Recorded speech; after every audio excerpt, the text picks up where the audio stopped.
Varicose veins మన Avis vascular సెంటర్లో with affordable cost treatment చేస్తారు. నమస్తే రమ్మగారు. నమస్తే జయ. భార్యాభర్తల్లో భర్త విషయానికి వద్దాం. మీరు ఎప్పుడు మాకే చెప్తున్నారు రమ్మగారు, మగ పిల్లలకు కూడా చెప్పాలి. అందుకనే ఈ క్వశ్చన్ అన్నమాట. భర్తలు ఎలా ఉండాలి, ఎలా ఉంటే భార్య సంతోషంగా ఉంటుంది? భార్యలు సంతోషంగా ఉంటాయి. బేసిక్గా సంతోషపడే మనస్తత్వం భార్యలకు ఉండాలి. చూసారా, మళ్ళీ మా దగ్గరికి వస్తున్నారు. ఒకటి ఉండాలి కదా బేసిక్గా. దేనికి సాటిస్ఫై అవ్వకపోతే మా అబ్బాయిలు మాత్రం ఏం చేస్తారు జయ? సరే, ఓకే, ఒక పాయింట్ వరకు ఓకే. నెక్స్ట్ పాయింట్, మామూలుగా పెళ్ళిళ్ళు అయితే భార్యలు వీళ్ళతో పాటు పుట్టినప్పటి నుంచి ఉన్నవాళ్ళు కాదు. అవును, నీ సంగతి వాళ్ళకేం తెలియదు, అలాగే వాళ్ళ సంగతి నీకేం తెలియదు. ఈ ఇంట్లో ఇద్దరు ముగ్గురు మగపిల్లలే ఉన్నారనుకో, అసలు ఆడపిల్లల సరదాలు సంతోషాలు, వాళ్ళు దేనికి నొచ్చుకుంటారు, దేనికి ముచ్చటగా ఉంటారు, అవి ఏమేమి వీళ్ళకి అర్థం కాదు. భర్తలకి అబ్బాయిలకి అర్థం కాదు. ఏదో కొత్తగా పెళ్లి చేసుకుంటారు, కాస్త కాలేజీల్లో స్కూళ్ళల్లో స్నేహాలు ఉంటాయి కాబట్టి కాస్త అమ్మాయిలతోటి బాగుంటే అందంగా ఉందని ప్రైజ్ చేయటము అలాంటివి కొన్ని తెలుస్తాయి. ప్రధానంగా ఆడవాళ్ళు నా ఉద్దేశం మెచ్చుకోలు అది కాదు, కొంచెం సింపతి కోరుకుంటారు జయ ఎప్పుడు కూడా. అయ్యో అంటే బాగుంటుంది, అయ్యో నీకు టైం సరిపోలేదా, అయ్యో నీకు కుదరలేదా, అలాంటి మాటలు ప్రతి ఆడవాళ్ళకి నచ్చుతాయి. పూర్తిగా ఎంజాయ్ చేస్తాం, సింపతిని బాగా ఎంజాయ్ చేస్తాం. ఇప్పుడు ప్రైజ్ చేశారనుకో, ఎంత బాగున్నావు, నువ్వు ఎంత బాగున్నాయి, నీ కళ్ళు కలువలు, నీ ముక్కు సంపంగా, నీ పెదవులు దొండపళ్ళు అంటే అది మనకు ఒక్కళ్ళకే. మా ఆయన నన్ను ఇలా మెచ్చుకున్నాడు అని అందరికీ చెప్పుకోలేకపోతాం. కానీ పాపం నేను నాకు కష్టంగా ఉందని మా ఆయనకి చాలా బాధపడ్డారు అంటే ఆ మాట చెప్పుకోవడానికి మనకు చాలా బాగుంటుంది.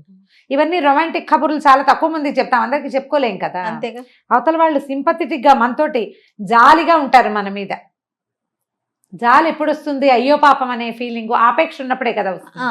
దాంట్లో ప్రేమను ఫీల్ అవ్వగలుగుతారు. అమ్మాయిలకి ప్రధానంగా వాళ్ళని మెచ్చుకోవటం ఎంత ఇంపార్టెంటో వాళ్ళ కష్టాన్ని గుర్తించడం కూడా అంతే ఇంపార్టెంట్. ఏదో పని చేస్తారు అంటే పని చేసిందని గుర్తించాలి. అది కష్టమే ఉంది, తన బాధ్యత కదా అని అనుకుంటారు రమ్మగారు. జనరల్ గా మగవాళ్ళ ఫీలింగ్, రోజు చేసే పని మెచ్చుకోలేంటి, ప్రతిరోజు తన ఇంట్లో తన పని చేసుకుని దానికి మెచ్చుకోలేంటి? అవును, అది పాయింట్. ప్రతిరోజు కాదు, ప్రతిరోజు అప్పుడప్పుడు, కనీసం అప్పుడప్పుడు. అది కూడా ఈ రోజువారీ అది నీ బాధ్యత అంటానికి ఈ రోజున కుదరదు జయ. ఆడవాళ్ళది ఒక బాధ్యత, మగవాళ్ళది ఒక బాధ్యత అన్న కాన్సెప్ట్ పోయి చాలా సంవత్సరాలైంది. నీ పుటకల నాడే పోయింది, అది పోయింది. అది లేదు. వీళ్ళిద్దరూ కలిసి ఒక సంసారాన్ని ముందుకు తీసుకెళ్ళాలి. మనం ఆ కాన్సెప్ట్లో ఉన్నాం. మనం అన్ని అమెరికనైజ్డ్ ఐడియాలు తీసుకుంటున్నామా లేదా? అవి బాగా ఫాలో అవుతాం. చాలా విషయాల్లో మనం ఫారిన్ అన్ని కంట్రీస్లో ఉన్న రకరకాలవి ఇంట్రెస్టింగ్గా ఉండే ప్రతిదీ తీసుకుంటున్నాం. ఈ ఇల్లు బాధ్యత ఆడదాంది అనే పాయింట్ నుంచి సంసారం దిద్దుకోవడం స్త్రీల బాధ్యత అని ఎందుకు అనుకోవాలి? ఇద్దరిది బాధ్యతే కదా. మరి ఒకళ్ళనొకళ్ళు మెచ్చుకోవాలి, ఒకళ్ళ కోసం ఒకళ్ళు పనిచేయాలి, ఒకళ్ళ మీద ఒకళ్ళు జాలిపడాలి. ఇది తప్పదు కదా. ఒకళ్ళ కోసం ఒకళ్ళు వెయిట్ చేయాలి, ఇది చేయాల్సిందే.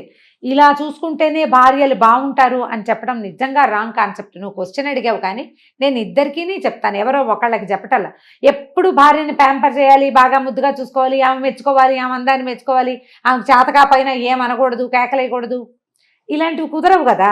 ఇద్దరు కదా రమ్మగారు, ఇద్దరు కదా, అలాంటివి కుదరవు. కాకపోతే ఏంటంటే ఆమె కష్టపడుతుంటే అయ్యో పాపం అనుకోవాలి. ఆడవాళ్ళు కొన్ని పనులు చేయగలుగుతారు, కొన్ని పనులు చేయలేరు. అవును, ప్రెగ్నెన్సీ కష్టం మగవాళ్ళకి అసలు జీవితంలో తెలిసే అవకాశం లేదు. ఆ కష్టం అంతా ఆడవాళ్ళది. భార్యలు కడుపుతూ ఉంటే కొంచెం ఆడవాళ్ళు కంటారు, అందరు కంటున్నారు, వాళ్ళందరూ కనలేదా అని అనకూడదు. అలా అన్న మగవాడిని భార్య ఎప్పటికీ క్షమించదు. మా అమ్మ మా అక్కయ్యలు వాళ్ళందరికీ అన్నారు కదా, ఏం నీ గొప్ప అనకూడదు. ఈ మాట భలే బాధిస్తుంది. అవును, ఎందుకంటే ఏ ప్రెగ్నెన్సీకి ఆ ప్రెగ్నెన్సీ ఎవరి కష్టం వాళ్ళదే. ఒక్కోళ్ళ శక్తి ఒక్కో రకంగా ఉంటుంది, ఒక్కొక్కళ్ళ మానసిక పరిస్థితి ఒక్కోలా ఉంటుంది. గుర్తుపెట్టుకుని ఈ మాట, అందరూ ఉన్నారు మనము ఉన్నాము అని అనుకోకూడదు. నీకు నేను స్పెషల్, నాకు నువ్వు స్పెషల్. ఇంతమంది ఆడాళ్ళు ఇంతమంది మగవాళ్ళు ఉంటే మన ఇద్దరినే ఎందుకు కలిపాడు దేవుడు అని ఆలోచించాలి. అది ఆ ఆలోచన లేకే పెళ్ళాలని పుట్టిళ్ళకి తరిమేసే మొగుళ్ళని వదిలిపెట్టేసి పుట్టిళ్ళకి వెళ్ళిపోయే ఆడవాళ్ళు ఉన్నారు. భగవంతుడు ఇంతమంది ఉంటే మన ఇద్దరమే ఎందుకు కలిసామని ఎందుకు ఆలోచించరు మీరు? ఒక్కొక్కళ్ళు పెళ్లి చేసుకునేటప్పుడు చేసుకుంటారు, తర్వాత నువ్వు లావుగా ఉన్నావు, సన్నగా ఉన్నావు అని పిచ్చి మాటలు మాట్లాడతారు. చేసుకునేటప్పుడు తెలియలేదు, జగదేక సుందరిని చేసుకున్నా దానికి 40 ఏళ్ళు వస్తే దానికి ఒళ్ళు వస్తుంది, దాని జుట్టు తెల్లబడుతుంది. తప్పదు కదా. పోనీ సహజం ఆ కదా. మాటనే మీరు అలానే ఉంటారా? పెళ్ళప్పుడు ఉంటావా? ఎలా ఉన్నారో అలాగే నువ్వు- ఉండగలుగుతారా? నువ్వు ఉంటావా జగదేక వీరుడిలాగా? అది. ఉండవు, ఉండలేవు. కాలం నా మీద ఎలా పనిచేస్తుందో నీ మీద కూడా అలాగే అందరి మీద అదే పనిచేస్తుంది చూడు. ప్రభావం కదండి.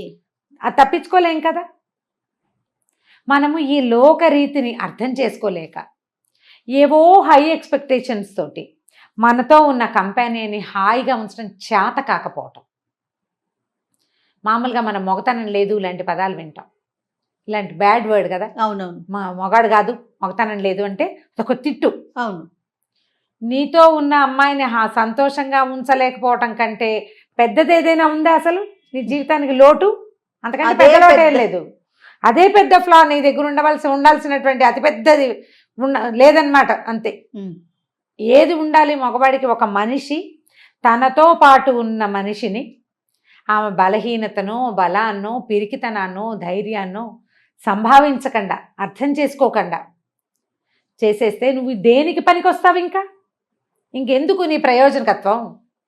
నీకు పెద్ద ఉద్యోగం ఉంటే ఏమిటి, నీకు ఒక వ్యాపారం ఉంటే ఏంటి, ఆమెను సంతోషపెట్టలేని నీకు ఏమున్నా వేస్టే, ఏదైనా వేస్టే.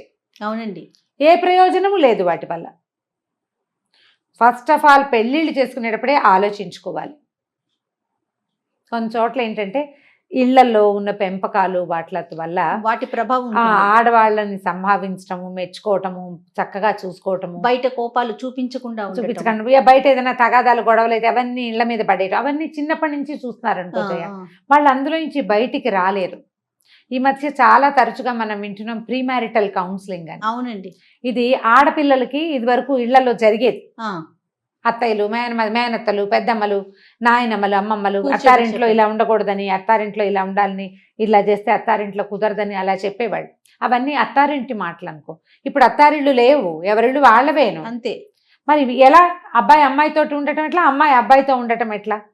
పెళ్లి చేసుకునే ముందే లేదా పెళ్ళైన కొత్తల్లోనే మనం సరిగా ఉండలేకపోతున్నాం, ఎందుకు మన ఇద్దరం కొట్లాడుకుంటున్నాం అని కూర్చుని ఆలోచించుకున్నా సెట్ అయిపోతుంది. ఈ అమ్మాయిని హ్యాపీగా ఉంచలేదు, నా బతికెందుకు అని ప్రశ్నించుకోవాలి ప్రతి మగపిల్లాడు. ఆడవాళ్ళకు కూడా ఈ ప్రశ్నలు ఉంటాయమ్మా. ఖచ్చితంగా. అప్పుడు ఆ టాపిక్ చేసేటప్పుడు డెఫినెట్ గా అదే మాట్లాడుకుంటాం. ఇది కూడా ఆ. అమ్మాయిలు కూడా ఇప్పుడు మనం మన ఇల్లు వదిలిపెట్టి వీళ్ళ ఇంటికి వస్తే అతన్ని అమ్మాయికి ఏం భరోసా కావాలి? నాన్నలాగా ఇతను నా వెనకాల ఉంటాడనే భరోసా కావాలి కదా. ఖచ్చితంగా కావాలండి.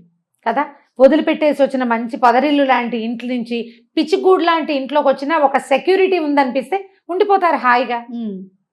వాళ్ళని హాయిగా ఉంచలేకపోతున్నావు అంటే నువ్వు ఆ సెక్యూరిటీ ఇవ్వలేకపోతున్నావు అని కదా అర్థం. చాలా విషయాలు ఉంటాయి జయ. ఏదో ఒక్క విషయంలో వీళ్ళకి మెచ్చుకోలు, వీళ్ళని నచ్చటము, వీళ్ళని ఓకే అంటమే కాదు. అవునండి. అన్ని విధాల ఒకళ్ళకొకళ్ళు సాయిదా ఫాయిదాగానే ఉండాలి. ఇందులో మళ్ళీ అత్తగారులు వస్తారు, ఆడపడుచు వస్తారు, చుట్టాలు వస్తారు, మామగారులు ఉంటారు, అతని ఫ్రెండ్స్, అతని కలీగ్స్, చుట్టుపక్కల ఇళ్ళవాళ్ళు, సమాజం, ఇదంతా ఉంటుంది. సమాజం ఎలా నీకు నువ్వు నాకు నేను అనే ధోరణి వీళ్ళిద్దరి మధ్యలో గనక ఉంటే సమాజంతో మెల్లిగా కొద్ది రోజుల్లో సర్దుకుంటారు. అసలు మెయిన్ ఉండవలసిన చిలకా గోరింకాకే ఇది లేదు, అన్బన్నం. వీళ్ళు కలిసి ఉండరు. ఆ అమ్మాయికి ఏదో కావాలి, అతనికి అది అర్థం కాదు. ఆ అమ్మాయికి హై ఎక్స్పెక్టేషన్స్, అతని లో క్రియేషన్స్. ఎలాగా? అది కష్టం కదా. ఇలాంటివి ఉన్నా కూడా కూర్చొని మాట్లాడుకుంటే మీరు అన్నట్లుగా సెటిల్ అవుతుంది. అబ్బాయిలు కూడా వినాలిగా. వినాలిగా. కూర్చొని మాట్లాడుకోవాలి అనగానే మా అమ్మని పిలుస్తా అంటాడు, మా అమ్మకి చెప్తాడు. అసలు నీతో మాట్లాడేదేంటి అనే వాళ్ళు కూడా వాళ్ళు ఉన్నారు. నీతో మాట్లాడేది ఏంటంటారు, లేదా మా అమ్మ కూడా ఉండాలంటారు. అమ్మ కాదు కదా కాపురం చేసేది భార్యతోటి. ఇది ఎక్కడి నుంచి పెంచాలి? నేను మళ్ళీ ప్రతిసారి మొదటికి వెళ్తున్నాను అంటావు. ఇప్పుడు నువ్వు పిల్లల పెంపకాల దగ్గర ఉండాలి. ఇది 200% అండి. మగపిల్లల్ని పెంచేటప్పుడే వాళ్ళకి ఇతరులని సంతోషంగా ఉంచే లక్షణాన్ని పెంపొందించాలి, మనం అలవాటు చేయాలి. కరెక్ట్ అండి. అది చెప్పాలి. వాళ్ళ పని వాళ్ళు చేసుకోవాలి, వాళ్ళు ఇండిపెండెంట్గా ఉండాలి. అవతల వాళ్ళని ఎంతసేపు డిస్ప్లేస్ చేసి ఎలాగైనా వాళ్ళ పని చేసుకోవాలి అనే ధోరణి పెంపొందించనివ్వకూడదు. వద్దనాలి, చెప్తూ ఉండాలి. ఇలా చేస్తే ఏ అమ్మాయి నీతో కాపురం చేస్తుందిరా అనాలి. మనం ఆడపిల్లలు అంటాం కదా, అత్తారింటికి వెళ్ళి ఇలా చేస్తే ఇంకేమైనా ఉందా అని అంటున్నట్టుగానే అబ్బాయిల్ని కూడా అనాలి. ఈ ధోరణి ఉంటే ఏ పిల్ల కాపురం చేస్తుంది నీతో? ఇదేం పద్ధతి? మన మగ పిల్లల్ని ప్రశ్నించాలి. మొగాడు వాడు ఇష్టం వచ్చినట్టు ఉంటాడు అని పిచ్చివాగుడు తల్లులు వాక్కూడదు. బా ఎంత బాగా చెప్పారు మాకు కూడా అంటారు జయ, అంటారు. మగపిల్లాడు ఏంటి మగవాడు, వాడికి ఒకటి చెప్పేది, మగాడు వాడు ఇష్టం వచ్చినట్టు. అదేంటి మరి నువ్వు ఒప్పుకుంటావా నీ మీదకి వస్తే అవన్నీ? నువ్వేమో బాధపడుతున్నావు. ఓ పక్కన తల్లులు తమ మగవాళ్ళ దౌష్యానికి బాధపడుతూ కూడా తమ కొడుకుల్ని ఇలాగే తయారు చేస్తారు. నేను పడలేదా, నేను పడ్డాను కదా, నువ్వు కూడా పడు పడు వాళ్ళు కూడా ఈ ఉంటారు. నువ్వు కూడా పడు అనే దానికి స్వస్తి చెప్పండి అమ్మా. ఈ రోజు అది కాదు, ఇవాళ మనం దాంట్లో లేము. మనకి ఆధ్యాత్మికత ఉంది, ప్రపంచంలో భక్తి ఉంది, దాంతోపాటు ఆడ మగ ఆకాశంలో చెరి సగము, ఈ పాయింట్లు కూడా ఉన్నాయి. వాళ్ళు కూడా మన మగ పిల్లలతోటి సమానంగానే పరుగులు పెడుతున్నారు. ఎల్కేజీ నుంచి జయ అవును. జీవన పోరాటం చేస్తూనే ఉన్నారు, అలుపెరగని యోధుల్లాగా. అవును.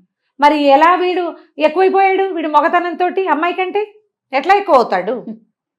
అమ్మాయి తక్కువేంటి, వాడు ఎక్కువేంటి? ఇద్దరు ఒకటే కదా, ఇద్దరు సమానమే. వీళ్ళిద్దరిలో కొన్ని తేడాలు ఉంటాయి ఆడా మగ అవటం వల్ల. ఆ అమ్మాయికి కొన్ని బలహీనతలు ఉంటాయి, కొన్ని బలాలు ఉంటాయి. మగవాడికి కూడా కొన్ని బలహీనతలు, కొన్ని బలాలు ఉంటాయి. ఆ బలహీనతని ఈ బలము, ఈ బలహీనతని ఆ బలము రెండు కలిపి క్లబ్ చేసి మ్యాచ్ చేసుకోవాలి. ఆ మ్యాచ్ చేసుకోవడానికి ఈ ఆడపిల్లకి మగపిల్లాడికి మిగిలిన సమాజం అవకాశము సమయము ఇవ్వాలి, వాళ్ళని వాళ్ళతో గడపనివ్వాలి. మనం చేరిపోకూడదు. అబ్బాయిలు కూడా ఎంతసేపు అన్ని అమ్మతో చెప్పి అమ్మ ఒప్పుదలే ఉండాలని, మన భార్య వేసుకునే బట్టలు కూడా అమ్మ ఒప్పుకోవాలి, ఇలాంటి పిచ్చి ధోరణి తగ్గించుకోండి. ఇప్పటికీ ఉన్నారంటారు. బ్రహ్మాండంగా ఉన్నారు, బ్రహ్మాండంగా అన్నీ అమ్మకి చెప్పేవాళ్ళు ఉన్నారు. అమ్మాయిలు కూడా తమ ఏదో ఒక కుందేటికి మూడే కాళ్ళని, ఒక్క కాలే ఉంది నాకు కుందేలు కని అలాగే కావాలని, మనమ్మ చెప్పినట్టే మన మొగుడు వినాలనే ధోరణి ఉన్నారు. వాళ్ళ అమ్మకి డిసాటిస్ఫై అయితే అమ్మాయికి నచ్చదు. మా అమ్మ నాన్న నేనే చూసుకోవాలంటుంది. తనేమో అమ్మా నాన్నని చూసుకోవాలి, అతను మాత్రం తనను చూడాలి. ఇది తప్పే కదా జయ? ఖచ్చితంగా తప్పేనండి, ఇది చాలా తప్పు. ఈ ధోరణి మార్చుకుంటే అమ్మాయిలు సంతోషంగానే ఉండగలుగుతారు. తప్పకుండా రమ్మగారు. నమస్తే జయ.